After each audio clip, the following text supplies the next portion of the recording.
President Maduro calls on Colombia's president to apologize for lying to the UN and says he remains open to talks with all sections of the opposition.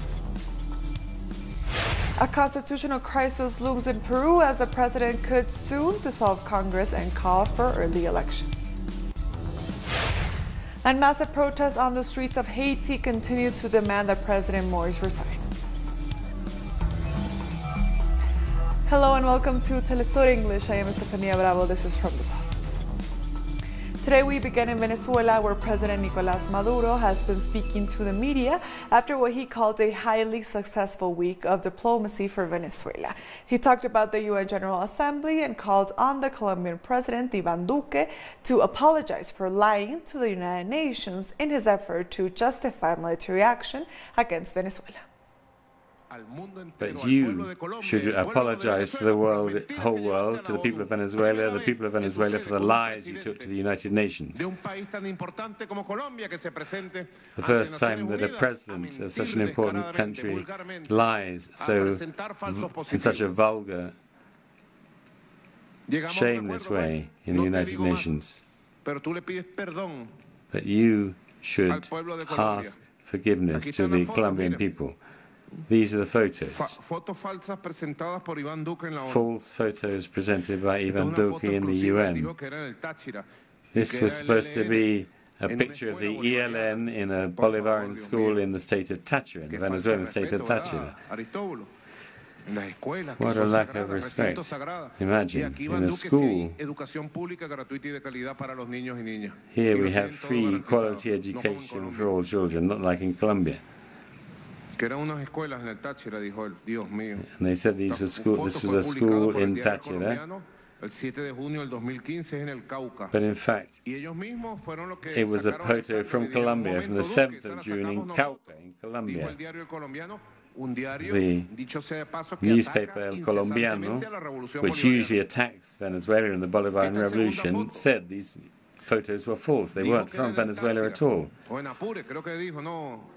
And these other ones, they said, was in Apuri, a little shack with the ELN painted on it.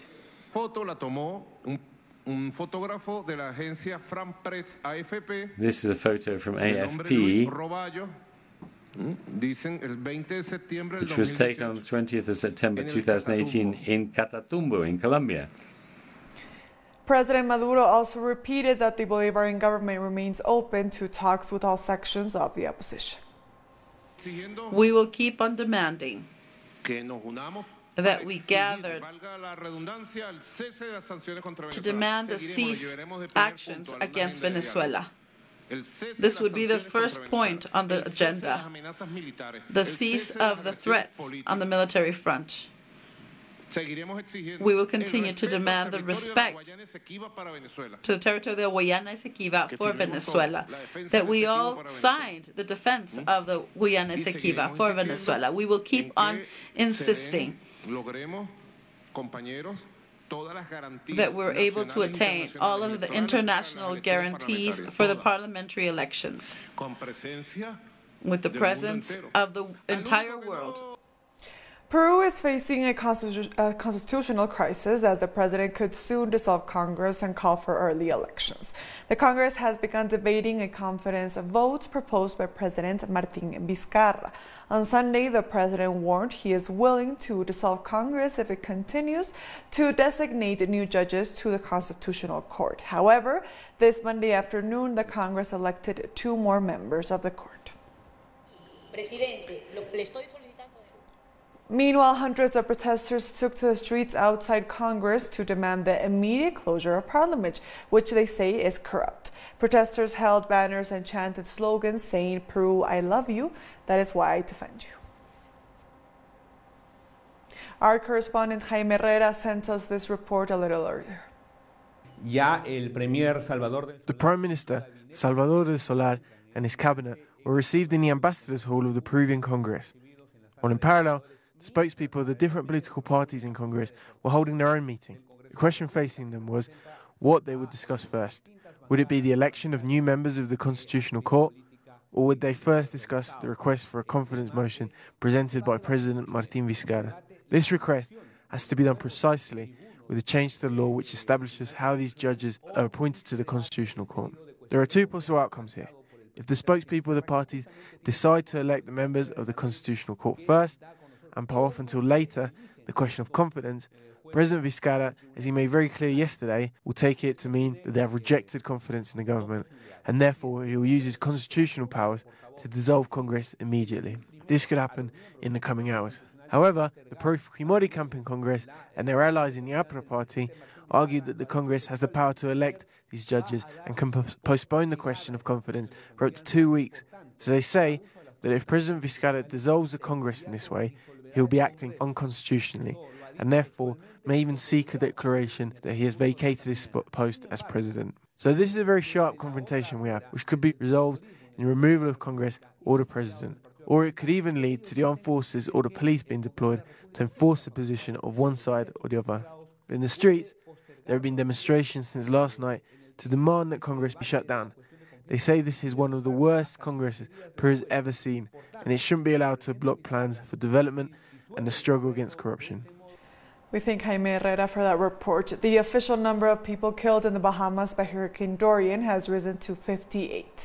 The police say 9 died in Grand Bahama and 49 in the Abaco Islands. However, this figure is still well short of the expected death toll. Last week, the Prime Minister Hubert Minnis told the United Nations that 600 people remain unaccounted for. Hurricane Dorian was the worst hurricane ever recorded in the Bahamas and caused widespread devastation when it hit the north of the archipelago at the beginning of September. Meteorologists have warned Hurricane Lorenzo is expected to bring tropical storms to the Azores from Tuesday night. According to the National Hurricane Center, the swells will produce life-threatening currents. The strong winds will continue into Wednesday, with further large swells expected to spread across the North Atlantic Basin in the next few days. Tens of thousands are engaging in massive protests across Haiti after opposition leaders called for nationwide demonstrations. The protests are geared towards pressing President Jovenel Moïse to give up power.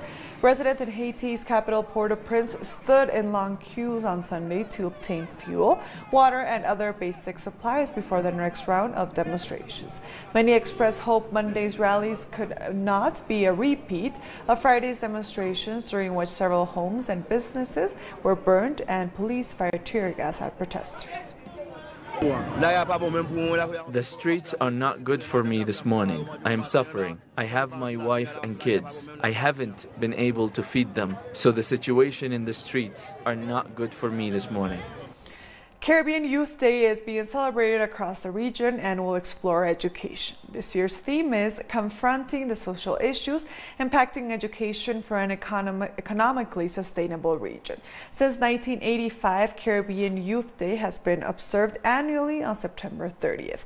To date, individual Caribbean countries have organized a range of activities to mark the occasion and promote their youth. These range from cultural activities to food fairs to mock parliamentary debates to youth award ceremonies. To Guatemala now, where victims of forced displacement by the military in the 1980s are complaining that the state has refused to build the homes it promised a decade ago. This plum tree is helping to hold up the house that shelters one of the families uprooted by the military repression of the 80s. It shows the housing shortage suffered by many in the community of Iscanquiche. My house leaks in rainy weather. The sheets are rusty and they are splitting. A group of residents here is complaining that the Guatemalan state, through the Fund for Housing, FOPABI, has refused to complete a project to build 43 basic homes, as was established in the peace agreements. It has been a long 10-year process, and here we still are. The government won't support us. Those affected are suspicious because the Housing Fund hired 2 private companies to make repeated social and economic studies, and all have ruled in favor of the applicants. On October 3, 2017, we got a favorable ruling of eligibility in the process to approve the subsidy. So far, they have spent 3,389 days in this whole business, which is equal to 10 years. The human rights procurator examined the community's complaint and concluded that the project has stalled because of a lack of institutional and political will. There has been a lack of political will, possibly on the part of FOPAVI, to attend to the needs of the residents of this community. We know the reality. We know the conditions they are living in. The widely questioned population census of 2019 showed that the majority of Guatemalans still live in precarious homes, while other independent studies put the housing shortage at 1.75 million units. Coming up after the break, the big celebrations in China are about to begin for the 70th anniversary of the founding of the People's Republic. Stay with us.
Welcome back to From the South. This Tuesday is the 70th anniversary of the founding of the People's Republic of China, when the country will see one of the biggest celebrations in its history. Our correspondent in Beijing, Iramsi Peraza, has more details. Everything is ready for National Day celebrations as the Republic of China celebrates 70 years since its founding on October 1st. The main celebration will take place in Tiananmen Square, where all the high authorities will gather. All roads and metro lines around the square have already been closed down. The main attraction of Tuesday's celebration will be what's already been called the largest military parade in China's history, with 15,000 soldiers and 700 military vehicles taking part. There will also be a traditional parade with over 100,000 people participating and a speech by President Xi Jinping. On Monday, Xi paid tribute to national heroes as part of Martyrs' Day. We'll bring you more as the celebrations begin. And ahead of National Day celebrations, Hong Kong residents have been clearing up glass and debris after a weekend of anti-government violence. Many storefronts have been vandalized with graffiti and had their windows broken, in particular stores belonging to anyone who's spoken out against these protests. While many citizens initially supported these protests, more and more have turned critical of them as the U.S.-backed movement becomes increasingly violent and unhinged. Tensions are expected to rise further as China gears up to celebrate National Day on October 1st, with pro- and anti-government protests planned throughout Hong Kong. I supported this movement at the very beginning, but then it became more and more excessive, and that has started to disturb people's daily life. These protests are stopping people from going to work. Shops remain closed. I think it's not necessary to reach a stage like this. Chinese President Xi Jinping said on Monday that Hong Kong had the central government's full support to become better places in light of violent U.S.-backed protests that have rocked the administrative region for months. We should strictly do things in accordance with the Constitution and basic law. I believe that with the homeland's full support and the joint effort of all compatriots who love the country, Hong Kong and Macau must develop and progress together with the mainland and become better places in the future. China's foreign ministry has said that any dissociation between Beijing and the United States will harm both sides and cause instability in international markets. The comment comes after reports that the U.S. was considering delisting Chinese companies from the U.S. stock exchanges.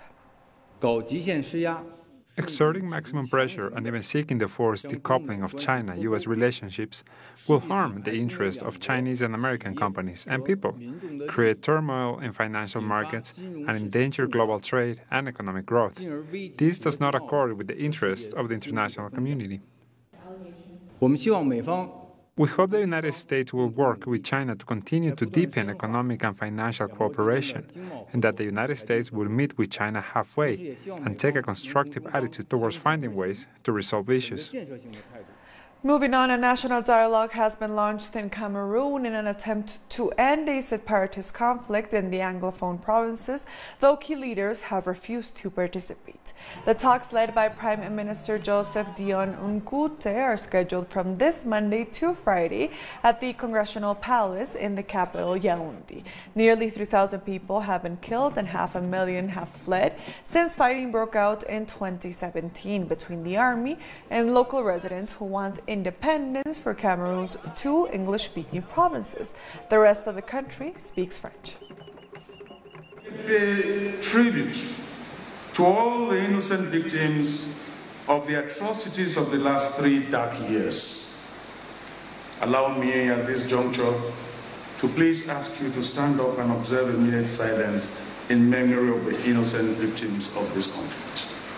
A lot of Anglophones are out there, and then after, they're going to say they've sorted out the problem of Anglophones. I'm out here with over 200 English speakers. It's very serious. You have to report these cases at the highest level. Separate attacks have hit a United States military base in the Somali town of Baledogli and an Italian military convoy in the capital.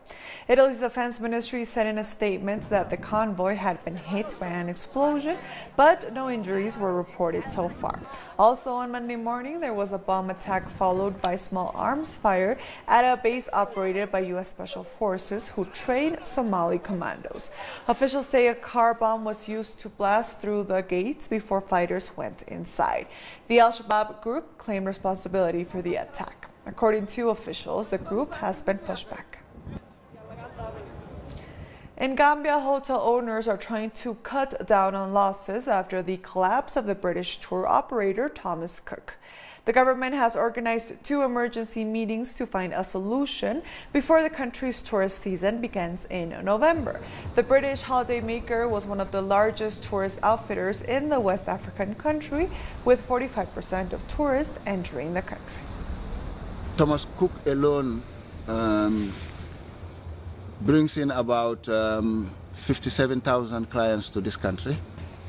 And that constitutes about 40% of the visitation numbers to this country.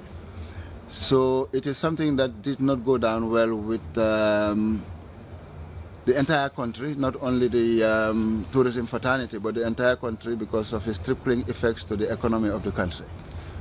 Coming up after the break, Houthi forces unilaterally released 350 prisoners, a move the UN hopes will help a stalled peace process. Don't go away.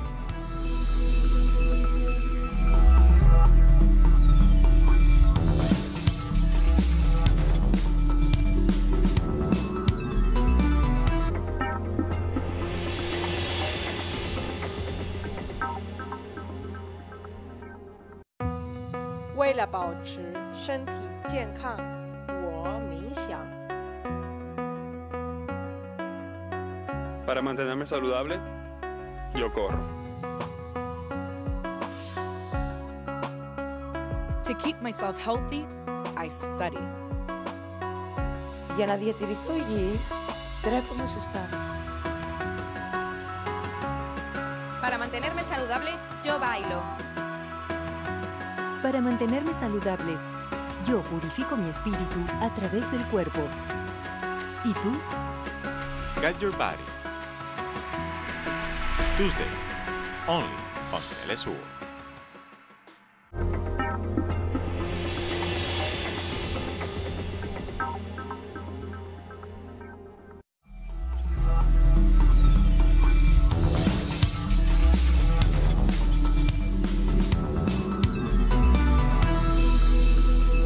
Welcome back to From the South.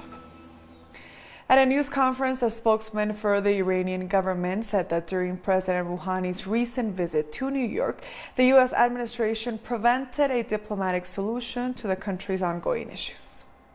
We were close to diplomacy and a final solution, but the US government prevented that. The responsibility of no dialogue being formed in New York falls directly on the American government, although Trump did not have the courage to do the right thing. We are sure that soon, by seeing the will of our nation, the resistance of our nation, the daily increase in our domestic production and our increasing self-reliance, the US president will have the courage to do the task they didn't have the courage to do in New York. In Yemen, Houthi forces have unilaterally released 350 prisoners, a move the United Nations hopes would help a stalled peace process. According to the International Committee of the Red Cross, 290 Yemeni nationals were transferred from Sana'a to their homes. In December, the Houthis agreed to swap prisoners as a confidence-building step with the government, but the arrangement has been stalled as the two sides struggle to agree on implementation. Each side was meant to release about 7,000 prisoners. It's been a year and a half, and our feelings today are indescribable. And this is a very good initiative from Ansarullah, and we hope that all parties can take similar initiatives and release all the prisoners.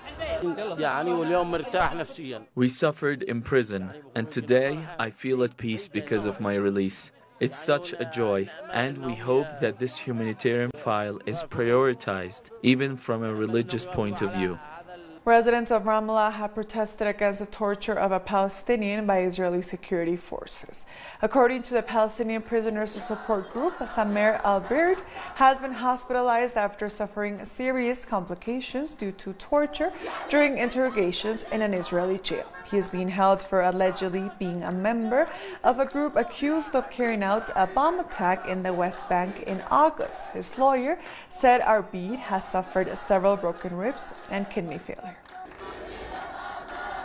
Thousands of migrants have been evacuated from Wamena, Indonesia, after reports that 35 civilians and a soldier were killed last week in an escalation of violence. Besides evacuating migrants, the military aircraft has also brought some assistance on its flight back to Wamena to help the affected cope with their daily necessities. Anger over racism against indigenous populations has fueled weeks of angry protests, as well as fresh calls for self-rule. According to authorities, some people were burned alive when buildings were set on fire, while others were stabbed during the chaos. At least 2 people have died after a fire swept through an overcrowded refugee camp on the Greek island of Lesbos. Local media reported that a woman who is yet to be identified was burned inside a shipping container, which she was using as her temporary home. The incident triggered riots by refugees who accused authorities of taking too long to respond to the fire. More than 12,000 refugees are currently living in the camp, which was designated to house 3,000. World leaders have gathered in Paris to pay their respects to late French President Jacques Chirac. Russian President Vladimir Putin, former U.S. President Bill Clinton, and former French President Nicolas Sarkozy were among the mourners at the Saint-Sulpice Church. On a national day of mourning, a minute of silence was held in schools and public buildings across France to remember Chirac, who served as president from 1995 to 2007. Chirac, who died last Thursday at the age of 86, will be buried alongside his daughter in a private family ceremony later on Monday.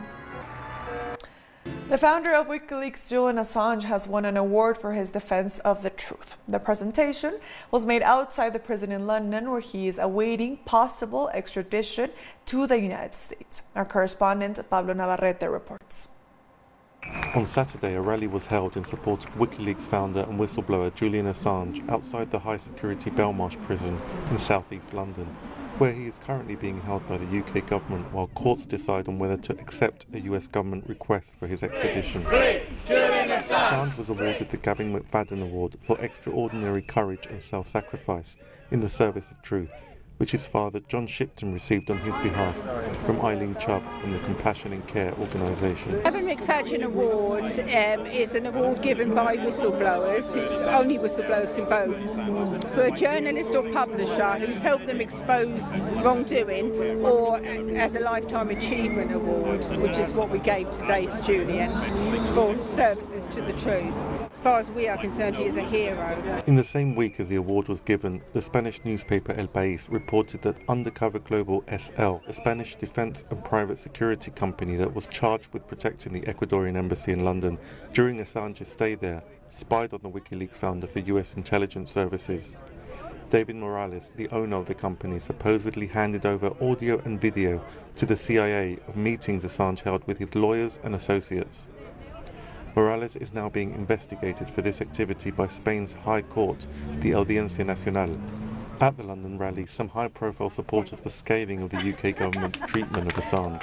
I believe his treatment is absolutely intolerable, and he's been someone who I think we should all be venerating as probably the most important journalist in the world. And I know many human rights organisations have stated that the way in which the British state has treated him is tantamount to torture.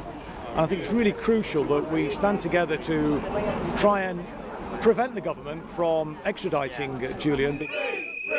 A London court has set February 2020 for Assange's extradition hearing to the US. The US has demanded his extradition on the charges of violating the Espionage Act and conspiring to hack into classified government documents. While the custody period of a 50-week jail term imposed on Assange in April for bail violations ended on the 22nd of September, the UK government has refused to release Assange, saying there are substantial grounds for believing Assange would abscond. As Assange remains imprisoned in Belmarsh and with powerful forces against him, his supporters seem intent on reclaiming his liberty. Pablo Navarrete, Telesur, London. And we end with some breaking news out of Peru. President Martín Vizcarra has just dissolved Congress after it debated his confidence motion. The president had been threatening to dissolve the parliament after it blocked his bill to bring forward elections. We'll bring you more on that as it develops. And with that, we've come to the end of this news brief. These and other stories, as always, find them on our website at telesurenglish.net. And also join us on social media. We are on Facebook, on Twitter, and on Instagram. For Telesur English, I am Estefania Bravo. Thank you for watching.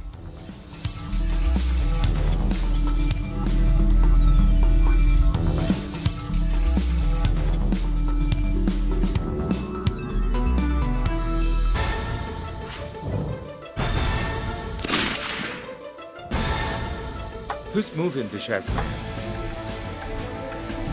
What interests motivate the actors behind each event? Se despliega el tablero. Uncritical Moves investigates every event from Monday to Friday. Only on Telesur.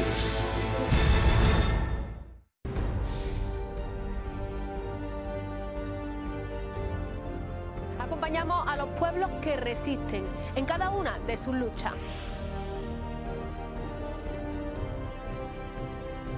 Somos esa ventana que se abre para visibilizarlos entre fronteras.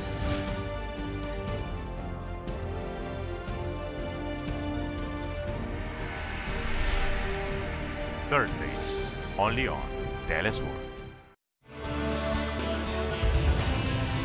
In a world infested by inequalities, abuse of power, and injustice, the American journalist Abby Martin covers the struggle for fundamental rights worldwide, deepening into the search of files which uncover the empire's strategies through our screen and web platform in English.